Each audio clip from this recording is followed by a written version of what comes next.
Hello everyone, I am Simran Verma. Welcome to my YouTube channel Commerce Made Easy.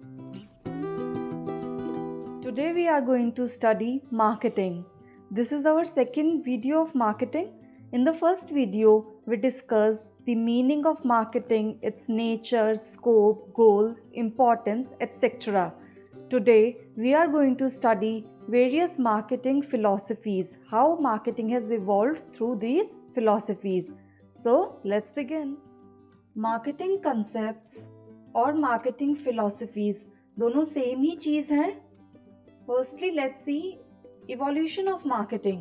Marketing has evolved through a number of stages and each stage is identified by a specific marketing orientation or philosophy.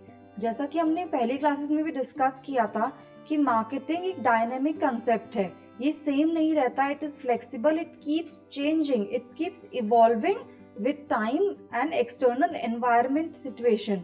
तो जैसा कि environment में changes आते हैं या time के साथ जो चेंजेस आते हैं उन सब के साथ मार्केटिंग इवॉल्व होती रहती है. जो हमारा मॉडर्न मार्केटिंग कंसेप्ट है वो सेम नहीं है जो आज से काफी साल पहले हुआ करता था. तो मार्केटिंग की भी डिफरेंट स्टेजेस हैं और हर स्टेज की कुछ अलग कंसेप्ट है, अलग फिलॉसफी है. 5 मार्केटिंग की प्रोमिनेंट फिलॉसफीज हैं जो हम डिस्कस करेंगे. 5 major concepts. First is the production concept, next is product concept, then selling concept, marketing concept, and finally the societal marketing concept. Now let's see all of these in detail. First is the production concept. तो production concept का belief क्या है? Production concept कहता है high production efficiency and mass distribution would sell the product offered to the market. Production concept का belief है कि high production efficiency, marketers को प्रोडक्शन एफिशिएंसी पे फोकस करना चाहिए, ज्यादा से ज्यादा प्रोडक्ट प्रोड्यूस करने पे, ज्यादा क्वांटिटी पे फोकस करना चाहिए, ज्यादा प्रोडक्शन ज्यादा डिस्ट्रीब्यूशन. ये प्रोडक्शन कॉन्सेप्ट का बिलीफ है कि अगर मार्केटर ज्यादा प्रोड्यूस करेगा, ज्यादा डिस्ट्रीब्यूट करेगा, तभी वो अपने प्रोडक्ट को मार्केट में सेल कर सकता है. और इस कॉन्सेप्ट की अजम्पशन क्या है? That customers favour the product that are offered at lower prices. ये वाले मार्केटर्स कहते हैं कि कस्टमर्स वही प्रोडक्ट खरीदते हैं जो कम प्राइसेस पे मिलते हैं. अब प्रोडक्शन कॉन्सेप्ट में जब ज्यादा प्रोडक्शन होगी, मास प्रोडक्शन होगी, तो पर यूनिट कॉस्ट कम हो जाएगी प्रोडक्शन की, प्रोडक्ट के प्राइस कॉस्ट कम हो जाएगी. तो इसीलिए कस्टमर्स उन्हीं प्रोडक्ट्स को फेवर करेंगे जिनका मास प्रोडक्शन हो रहा है और जिनकी कॉस्ट पर यूनिट कम है. Essence of this concept is mass production and distribution. इसका सारा फोकस मास प्रोडक्शन, ज्यादा से ज्यादा प्रोडक्शन, ज्यादा क्वांटिटी प्रोड्यूस करने पे और डिस्ट्रीब्यूट करने पे है. Next is suitability. Production concept किन कंपनीज के लिए, किन बिजनेसेस के लिए सूटेबल है? It is followed by those companies that produce products for the masses. Masses मतलब ज्यादा से ज्यादा लोगों के लिए जो प्रोडक्ट्स कंपनीज बनाती हैं, मास प्रोडक्शन करती हैं, वो कंपनीज प्रोडक्शन कॉन्सेप्ट को फॉलो करती हैं. Next is the product concept. अब प्रोडक्ट कॉन्सेप्ट का बिलीव क्या है? यहाँ पे सारा फोकस होता है हमारा प्रोडक्ट पे, ना कि प्रोडक्शन पे. इसका बिलीफ है superior quality products would attract the customers. ये वाले मार्केटर्स कहते हैं कि कंज्यूमर्स को क्वांटिटी से मतलब नहीं है, उनको प्रोडक्ट की क्वालिटी से मतलब है. They want superior quality products. तो अगर कंज्यूमर्स अट्रैक्ट करने हैं तो अपने प्रोडक्ट पे फोकस करो, अच्छे से अच्छा प्रोडक्ट बना. असम्पशन क्या है? That customers favour high quality superior products with innovative features. जितने आपके सुपीरियर क्वालिटी के प्रोडक्ट्स होंगे, जितने आप नई इनोवेशन एडवांसमेंट्स लाएंगे अपने प्रोडक्ट में, उतना ही ज्यादा कस्टमर्स आपके प्रोडक्ट को फेवर करेंगे. Essence is product quality and performance. Product पे ही ज्यादा फोकस दिया जा रहा है. Suitability. Product concept is followed by the companies which are innovative and technology driven.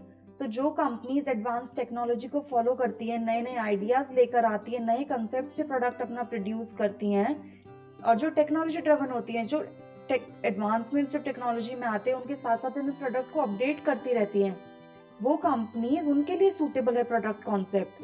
So they focus on the superior quality and performance of the product. This selling concept. Selling concept का belief क्या है? It is based on the adoption of aggressive selling and promotional efforts. Selling concept कहता है कि ज्यादा से ज्यादा product को प्रमोट करने पे, ज्यादा सेल्स बढ़ाने पे फोकस देना चाहिए. Here, the marketers assume that customers favor products that are promoted and sold aggressively by the firms. Marketers कहते हैं कि कस्टमर्स उन्हीं प्रोडक्ट्स को फेवर करते हैं, उन्हीं पे फोकस करते हैं जिनका की प्रमोशन बहुत ज्यादा हो रहा है, जिन्हें फर्म्स सेल करने पे बहुत फोकस कर रही है, एग्रेसिव प्रमोशन कर रही है जिनका. Essence of selling concept is goods are not bought but sold. Goods खरीदे नहीं जाते हैं, बेचे जाते हैं. तो जितना हो सकता है गुड्स को बेचने पे, सेल करने पे, सेल्स बढ़ाने पे फोकस देना चाहिए मार्केटर को. सेलिंग कंसेप्ट का ये एसेंस है. एंड इसकी सूटेबिलिटी क्या है, कौन सी फर्म्स के लिए सूटेबल है ये? It is followed by the firms that rely upon the power of aggressive promotion and selling to maximise their product sales.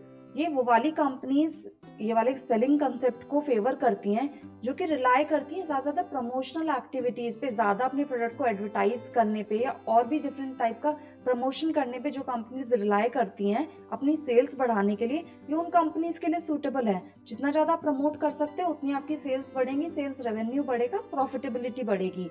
So more sales is equal to better business under the selling concept. The marketing concept. Marketing के बारे में हमने last class में पढ़ा था कि marketing selling का ही एक एक्सटेंशन है, but it is much more broader then selling. So the belief of marketing concept is that it emphasizes on the determination of the requirements or needs of customers and offering them products to satisfy those needs. तो हमने पहले भी पढ़ा हुआ है कि marketing का focus क्या होता है, कस्टमर्स की नीड्स को आइडेंटिफाई करना, उसके अकॉर्डिंग उन्हें एक मार्केट ऑफरिंग, उसके अकॉर्डिंग उन्हें प्रोडक्ट ऑफर करना टू सैटिस्फाई दोज नीड्स. तो मार्केटिंग का बिलीफ है कस्टमर सेटिस्फैक्शन पे फोकस करना, उन्हें उस अकॉर्डिंग प्रोडक्ट्स ऑफर करना. It assumes that customers favor products that satisfy their needs and wants. Marketing concept assume करता है कि customers वही products खरीदेंगे जो उनकी needs को, wants को satisfy करेंगे. Yes? Essence of the marketing concept. It is about determining the customer needs, wants, and this determination, it takes precedence over the production of goods and services. तो आपका focus goods को produce करने पे नहीं होता है कि कुछ भी गुड्स बना दिए जो भी मार्केटर को प्रॉफिटेबल लग रहे हैं, जिसमें उसका इंटरेस्ट नहीं. जिन गुड्स की, जिन सर्विसेज की मार्केट में रिक्वायरमेंट है, जो कस्टमर्स की नीड्स हैं, उनको सेटिस्फाई करने के लिए उसके अकॉर्डिंग गुड्स प्रोड्यूस करने हैं. तो इसलिए पहले नीड्स आइडेंटिफाई की जाती हैं, उसके बाद प्रोडक्शन किया जाता है. Next is suitability. Marketing concept कौन सी फर्म्स के लिए सूटेबल है? It is followed by those firms that regard customer creation and satisfaction as the ultimate objectives of the business. Marketing concept को वो फर्म्स फॉलो करती हैं जिनके लिए कस्टमर क्रिएशन, नए कस्टमर्स क्रिएट करना या पुराने कस्टमर्स को रिटेन करके रखना, यानी अपना एक कस्टमर बेस क्रिएट करना और उन सारे कस्टमर्स को सेटिस्फाइड रखना. ये जिन फर्म्स का फोकस होता है, जिनका ऑब्जेक्टिव होता है, वही फर्म मार्केटिंग कंसेप्ट को फॉलो करती हैं, because marketing is all about identifying customer needs and offering them products to satisfy those needs to the maximum extent possible. Next is the societal marketing concept. अभी जो हमारा societal marketing concept है, ये हमारा सबसे modern है, latest है. अभी तक क्या था, हमारा फोकस था स्टार्टिंग में सबसे मार्केटर्स का फोकस प्रोडक्शन पे, जितनी ज्यादा क्वांटिटी प्रोड्यूस कर सको, जितना मास प्रोडक्शन होगा, डिस्ट्रीब्यूशन होगा, वही प्रॉफिटेबल है, वही डिजायरेबल है. नेक्स्ट आ गई थी हमारा प्रोडक्ट कंसेप्ट. वहां पे फोकस था प्रोडक्ट पे, प्रोडक्ट जितना सुपीरियर क्वालिटी का होगा, जितनी बेटर परफॉर्मेंस का होगा, उस पे फोकस दे रहे थे मार्केटर्स. नेक्स्ट सेलिंग कंसेप्ट में ज्यादा सेल्स बढ़ाने पे, सेल्स वॉल्यूम और रेवेन्यू बढ़ाने पे फोकस था. फिर मार्केटिंग कंसेप्ट में सारा फोकस आ गया कस्टमर सेटिस्फैक्शन के, कस्टमर्स की नीड्स को सेटिस्फाई करो. लेकिन इन सब के बीच में हमारी सोसाइटी का wellbeing, overall wellbeing of the society, वो सब इग्नोर कर रहे थे मार्केटर्स, जो कि सोसाइटल मार्केटिंग कंसेप्ट की अप्रोच है. इसका बिलीफ है it emphasises on customer satisfaction as well as social welfare. तो सोसाइटल मार्केटिंग कंसेप्ट कहता है कि कस्टमर्स की नीड सेटिस्फाई करने के साथ साथ ये भी इंश्योर करना जरूरी है कि सोसाइटी का वेलबींग भी है उस चीज में, उस गुड में जो आप प्रोड्यूस कर रहे हो, जो आप ऑफर कर रहे हो. देयरफॉर ये अज्यूम करता है that social objectives must be considered as an integral part of the process of customer satisfaction. Customer satisfaction का जो आपने प्रोसेस स्टार्ट किया है, उनकी नीड्स आइडेंटिफाई करके उन्हें प्रोडक्ट ऑफर करने का, उस सब के बीच में सोसाइटी के वेलबींग को या अपने सोशल ऑब्जेक्टिव्स, जो कंपनी की सोशल रिस्पॉन्सिबिलिटी बनती है, उसे कंपनी को इग्नोर नहीं करना चाहिए, नेग्लेक्ट नहीं करना चाहिए. सोशल ऑब्जेक्टिव्स को अपने बिजनेस का इंटीग्रल पार्ट बना लेना चाहिए अपनी सारी मार्केटिंग एक्टिविटीज का। Next is essence. Essence of the societal marketing concept is performance of marketing activities should also ensure social wellbeing. तो आपकी मार्केटिंग एक्टिविटीज जो भी है सोशल वेलबींग को इंश्योर करें, ऐसी एक्टिविटीज में आप इन्वॉल्व हो। Suitability, it is followed by the firms that are concerned about the ethical and ecological aspects of marketing besides customer satisfaction and company's profitability। तो वो फर्म्स जो ना सिर्फ कस्टमर सेटिस्फैक्शन पे, ना सिर्फ बिजनेस की प्रॉफिटेबिलिटी या सेल्स बढ़ाने पे फोकस करती हैं, बल्कि कंपनी की सोशल रिस्पॉन्सिबिलिटी भी समझती हैं towards the environment, towards the society. तो जिनकी अप्रोच एथिकल होती है, जो एथिकल एस्पेक्ट्स को, इकोलॉजिकल, एनवायरमेंटल और सोसाइटल एस्पेक्ट्स, इन सबको अपनी बिजनेस एक्टिविटीज में इनकॉर्पोरेट कर लेते हैं और इसे बिजनेस का इंटीग्रल पार्ट बना लेते हैं, वो वाली फर्म्स ही सोसाइटल मार्केटिंग कंसेप्ट को फॉलो करती हैं। तो यहाँ पे फोकस होता है 3 चीजों पे। फर्स्टली कंपनी की प्रॉफिटेबिलिटी पे, कंपनी की सेल्स बढ़ाने पे, नेक्स्ट कस्टमर्स को सेटिस्फाई करने पे, customer satisfaction. Third is social wellbeing, societal wellbeing, तो सोशल ऑब्जेक्टिव्स पे भी कंपनी फोकस करती है। तो ये 3 मेन फोकस होते हैं सोसाइटल मार्केटिंग कंसेप्ट में, and this is the modern and latest marketing philosophy. अब हम इन 5 मार्केटिंग कंसेप्ट्स का कंपैरिजन देख लेते हैं कि इन 5 फिलॉसफीज में, 5 कंसेप्ट्स में क्या क्या डिफरेंसेस हैं। फर्स्ट बेसिस हमारा है स्टार्टिंग पॉइंट। तो आप देखोगे प्रोडक्शन कंसेप्ट जो है हमारा स्टार्ट होता है फैक्ट्री से, बिकॉज अल्टीमेट फोकस यहाँ पे किस चीज पे है, मास प्रोडक्शन करने पे। तो हम प्रोडक्ट को प्रोड्यूस करने से ही हमारी मार्केटिंग की जो अप्रोच है वो स्टार्ट होती है। प्रोडक्ट कॉन्सेप्ट फैक्ट्री से ही स्टार्ट होता है ये भी, क्योंकि यहाँ पे फोकस हमारा क्या है, प्रोडक्ट। हम अपने प्रोडक्ट की क्वालिटी पे फोकस कर रहे हैं, तो फिर से हम फैक्ट्री से प्रोडक्ट पे फोकस है, तो फैक्ट्री से ही स्टार्ट होगा ये भी। सेलिंग कंसेप्ट, यहाँ पे भी प्रोडक्ट को डिस्ट्रीब्यूट करने से, सेल करने से मतलब है, तो उसके लिए पहले प्रोडक्ट होना जरूरी है। तो ये भी, इसका भी स्टार्टिंग पॉइंट हमारी फैक्ट्री, हमारा प्रोडक्शन होता है। बट मार्केटिंग कंसेप्ट ये फैक्ट्री से स्टार्ट नहीं होता है, मार्केट से, कंज्यूमर से स्टार्ट होता है। बिकॉज इसमें सबसे पहली स्टेज क्या होती है, टू आइडेंटिफाई कंज्यूमर नीड्स। तो पहले नीड्स आइडेंटिफाई होंगी, उसके बाद उन नीड्स को सेटिस्फाई करने के लिए प्रोडक्ट प्रोड्यूस किया जाएगा। Therefore marketing concept begins from the market. Societal marketing concept, societal marketing concept start होता है मार्केट और सोसाइटी दोनों से, बिकॉज कस्टमर्स की नीड भी आइडेंटिफाई करनी है और सोसाइटी में हमारे ऑब्जेक्टिव्स क्या है, कंपनी की रिस्पॉन्सिबिलिटी क्या है, वो सब भी आइडेंटिफाई करनी है, ताकि उन सबको साथ में लेके चला जा सके। फोकस, प्रोडक्शन कंसेप्ट का फोकस प्रोडक्शन क्वांटिटी पे, प्रोडक्ट कंसेप्ट का फोकस होगा प्रोडक्ट की क्वालिटी एंड परफॉर्मेंस पे, सेलिंग कंसेप्ट में सेलिंग एंड प्रमोशनल एफर्ट्स पे, मार्केटिंग कंसेप्ट्स में customer satisfaction, societal marketing concepts में customer satisfaction as well as social welfare. अब अप्रोच क्या होगी, प्रोडक्शन कंसेप्ट की अप्रोच होगी, इसका मेन मोटिव होगा on availability and affordability of the product. Product जो है कस्टमर्स के लिए अवेलेबल होना चाहिए और अफोर्डेबल, कॉस्ट पर यूनिट जो है हमारे प्रोडक्ट की वो मिनिमम होनी चाहिए। प्रोडक्ट कॉन्सेप्ट में अप्रोच क्या है, प्रोडक्ट की क्वालिटी को, परफॉर्मेंस को इम्प्रूव करना। सेलिंग कंसेप्ट में सेलिंग एंड प्रमोशन एफर्ट्स को मैक्सिमाइज करना, यही अप्रोच है।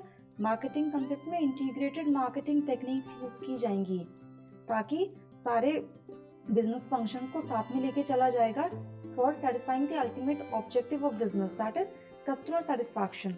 सोसाइटल मार्केटिंग कंसेप्ट में भी सेम इंटीग्रेटेड मार्केटिंग टेक्निक्स लगाई जाएंगी, बट यहाँ पे हमारा फोकस होगा on customers as well as society. Profitability, production concept में ज्यादा प्रोडक्शन करने से, ज्यादा डिस्ट्रीब्यूशन करने से।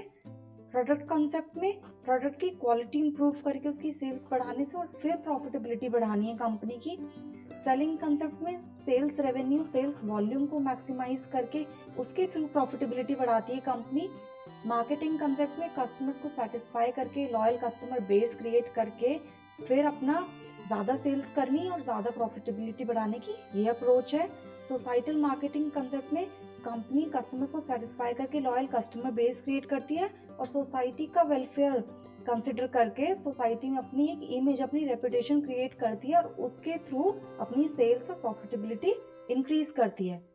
Essence of production concept is mass production and distribution.